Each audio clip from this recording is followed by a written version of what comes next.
प्राथमिक शाळा खंडापूर येथील माजी सरपंच श्री संजय पाटील खंडापूरकर आणि उर्वरित काही नागरिक यांचं निवेदन जे या कार्यालयाला प्राप्त झालेलं आहे।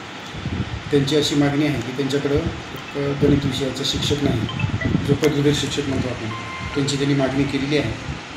पण वास्तवात परिस्थिती बघितली असता सदर शाळेमध्ये मुख्याध्यापकपदी 1, प्राथमिक पदवीधर 2 पदं, सहशिक्षकाची 4 आणि एकूण 7 पदं मंजूर आहेत। त्यापैकी आज मुख्याध्यापक कार्यरत आहेत, त्याच्यानंतर प्राथमिक पदवीधरही कार्यरत आहेत आणि सहशिक्षक 5 कार्यरत, अशी एकूण 7ला 7 शिक्षक कार्यरत आहेत। तिथेही फक्त प्राथमिक पदवीधराच्या ऐवजी प्राथमिक शिक्षक कार्यरत आहेत। त्यांचं मत असं आहे की त्या प्राथमिक शिक्षकांच्या ऐवजी आम्हाला एक गणिताचा प्राथमिक पदवीधर शिक्षक द्यावा। सद्यस्थितीमध्ये शिक्षकांची बदली प्रक्रिया ही ऑनलाईन प्रक्रियेद्वारे केली जाते, त्यामुळे पुढील साधारणतः 1 महिन्यामध्ये बदली प्रक्रियेला सुरुवात झालेली आहे।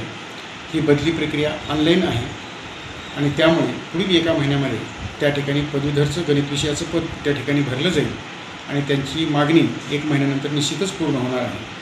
त्यामुळे गावकऱ्यांना आणि निवेदनकर्त्यास माझं असं आव्हान आहे की त्यांनी आपण या ठिकाणी जे काही निवेदन दिलात त्याबद्दल शाळेची आपली जी काळजी आहे तर त्याच्याबद्दल प्रथमतः आपलं अभिनंदन आणि 1 महिन्यानंतर आपल्याला बदली प्रक्रियेमध्ये निश्चितच शिक्षक मिळेल असं मी या ठिकाणी नमूद करतो आणि आपलं आंदोलन या ठिकाणी मागे घ्यावं असं मी सर्व माझे सरपंच आणि सर्व नागरिक यांना या ठिकाणी मी विनंती करतो। धन्यवाद।